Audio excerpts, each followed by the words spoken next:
کہ وہ منظر دنیا نے دیکھا شہر مدائن کو جب فتح کیا گیا. حضرت سیدنا فاروق اعظم رضی اللہ تعالیٰ کا دور ہے. حضرت عمر فاروق کے پاس مال غنیمت ہے, اسے لوگوں میں تقسیم کر رہے تھے.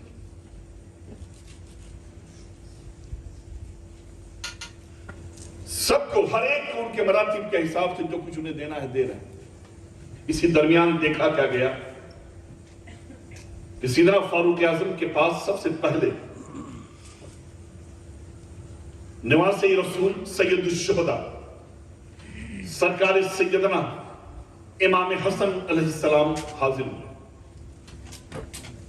آپ نے انہیں 1000 یا 2000 درہم کی تھیلی پیش کی.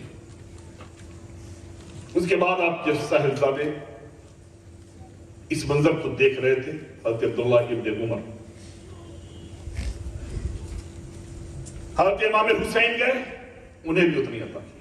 اس کے بعد نمبر عبداللہ ابن عمر کا آیا, وہ پہنچے, انہیں فاروق اعظم نے 500 درہم دیا. جب دیا تو انہوں نے فرمایا کہ والد بزرگوار, آپ نے جو دیا وہ ہمیں قبول ہے, لیکن میں نے دیکھا کہ آپ نے نواسے رسول کو 1000 درہم دیے اور اس کا آدھا مجھے دیا, جبکہ آپ کو خوب اچھی طرح سے یہ بات معلوم ہے کہ یہ لوگ مدینے کی گلیوں میں کھیلا کرتے تھے اور میں سرکار کے ساتھ جنگوں میں جایا کرتا تھا, غزوے میں جایا کرتا تھا. تو حضرت سیدنا فاروق اعظم نے فرمایا تم بھی صحیح کہہ رہے ہو, لیکن حقدار بننا چاہتے ہو تو ایک کام کرو, عمر میں ضرور تم بڑے ہو, وہ چھوٹے ہیں, لیکن انہی کے برابر حصہ چاہتے ہو تو خالی ایک کام کرو. کہا کیا کام؟ کہا تمہیں معلوم ہے کہ ان کے نانا کا نام کیا ہے؟ محمد رسول اللہ. نانی خدیجۃ الکبریٰ, ان کے والد مولائے کائنات, ان کی ماں فاطمہ الزہرا.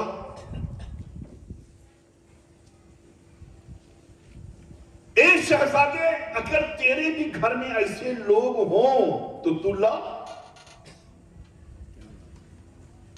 تم لاؤ, تم بھی حقدار بن جاؤ گے. صحابی کا بیٹا خود صحابی, خود مرتبہ صحابیت کے فائد سے سمجھ گئے. خاموش. یہ خبر رفتہ رفتہ پہنچی مولائے کائنات کے پاس کہ آج فاروق اعظم اس طرح سے لوگوں میں مال تقسیم کر رہے تھے, دے رہے تھے, اور ان کے شہزادے نے ایسے سوال کیا اور انہوں نے یہ جواب دیا.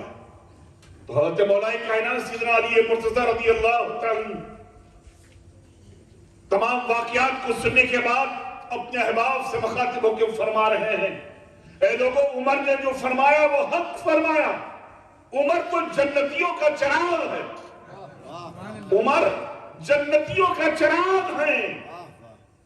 اب جس نے یہ خبر سنائی تھی, جیسے ہی مولائے کائنات کے منہ سے سنا کہ عمر جنتیوں کے چراغ ہے, فوری وہ وہاں سے چلے حضرت فاروق اعظم کے پاس آئے.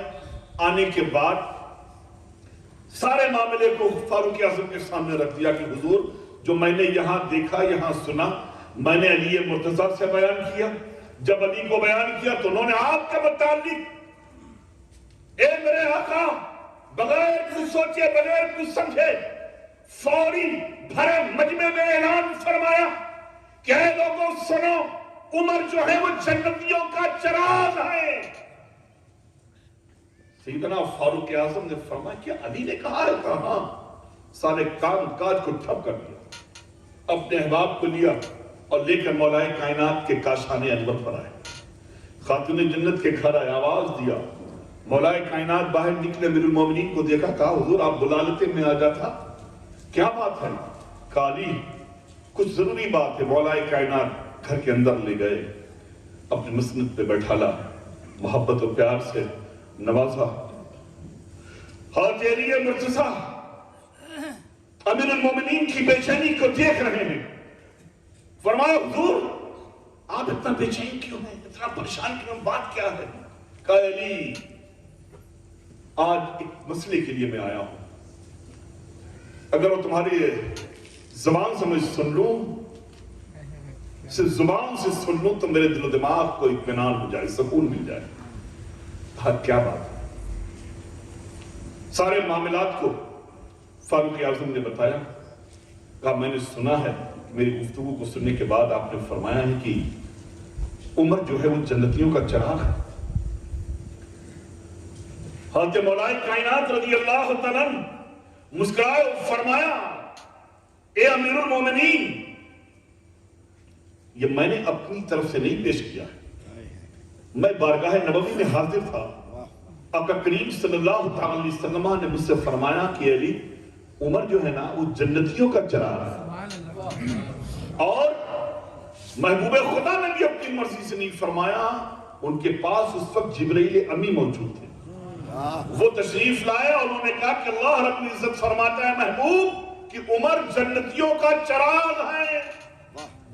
عزیز و اتنا سننے کے بعد حضرت سیدنا فاروق اعظم مچل پڑتے ہیں اور کہتے ہیں اے علی، جتنا تم نے کہا ہے اتنا لکھ کر کے دے دو، اتنا ہی تم لکھ کر کے دے دو. حضرت علی مرتضیٰ نے سب لکھ کے دے دیا کہ میں نے اپنی مرضی سے نہیں کہا، میں نے محبوب خدا سے سنا. ان سے جبرائیل نے کہا، جبرائیل سے رب نے فرمایا لکھ کر کے دے دیا. انہوں نے دیکھا پڑھا، کہا لیا اس پر بھی دستخط بھی تو کر دو، کیا بات ہے، اس پر دستخط بھی تو کر دو. حضرت علی نے اپنی دستخط بھی کر دیا. ادھر دستخط کرنا تھا، امیر المومنین نے مولا کائنات کے ہاتھ سے وہ رکا لیا، لے کر کے اپنی آنکھوں سے لگایا، اپنے سر پہ رکھا، اپنے سینے سے لگایا. بھرے مجمع میں مولا کائنات کے روبرو کھڑے ہو کر کے اپنے بیٹے عبداللہ ابن عمر سے فرماتے ہیں کہ سنو، اس پرچے کو، اس رکے کو سنبھال کر کے رکھنا. جب میرا وصال ہو جائے تب میرے کفن کے اوپر یہی رکا رکھ دینا، یہی رکا رکھ دینا، اس لیے کہ علی نے کہا ہے کہ میں جنتیوں کا چراغ ہوں. اللہم صلی علیہ تکبیر، نعرے رسالت، ذکر شہیدان کربلا، ذکر شہیدان کربلا، فیضان امام علی مقام، شہید اعظم، شہید اعظم. وہ عمر، انہیں اس پرچے کو اپنے کفن میں رکھوانے کی کوئی ضرورت ہی نہیں تھی. ارے ان کے جنتی ہونے کی بشارت تو خود محبوب خدا نے اپنی ظاہری زندگی میں دے دیا. دوستو، اتنی شان و شوکت و عظمت و بلندی والا عمر، آج تھوڑی سی کسی کو بلندی، دنیاوی بلندی حاصل ہو جاتی ہے تو زمین پہ پیر نہیں پڑتا، اپنے رشتہ داروں کو بھول جاتے ہیں کہ پڑوس میں بھوکا مر رہا ہے کہ کیسا ہے. تھوڑی سی، ارے آج کے زمانے پیون بن جاتا، چپراسی بن جاتا ہے، اس کے پیر زمین پہ نہیں پڑتا. اور منسٹروں کی بات تو الگ ہے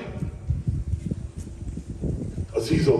لیکن جو پوری روئے زمین کا امیر المومنین ہو، روئے زمین کا پوری کائنات کا امیر المومنین، اللہ اکبر، اس کی عاجزی و انکساری تو دیکھو.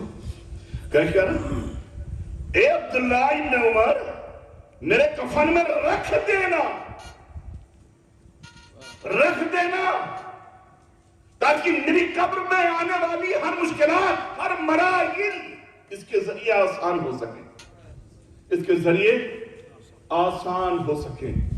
عزیزو، وہ تو ان برگزیدہ ہستیوں میں سے ہیں، ان کا قدم جہاں پڑ جائے رحمتوں کی بارش ہونے لگے. اللہ نے انہیں وہ مقام عطا فرمایا. محبوب خدا صلی اللہ علیہ وسلم نے فرمایا کہ اگر میرے بعد کوئی نبی ہوتا تو عمر ہوتے. اتنا شان عمر، لیکن رکھوا کر کے صرف پوری امت مسلمہ کو درس دینا چاہا. وہ کیا درس دیا کہ ہم اور آپ جو اپنے بزرگوں کی قبر میں، اپنے والدین کی قبر میں، اپنے احباب کی قبر میں جو شجرہ رکھتے ہیں نا، یہ جو شجرہ رکھتے ہیں، لوگ سوچتے ہیں یہ کیا ہے، کیوں رکھتے ہیں. ارے کیا ہے، کیوں رکھتے ہیں، یہ شجرہ کس سے پوچھو؟ عمر سے پوچھو. یہ شجرہ عمر سے پوچھو.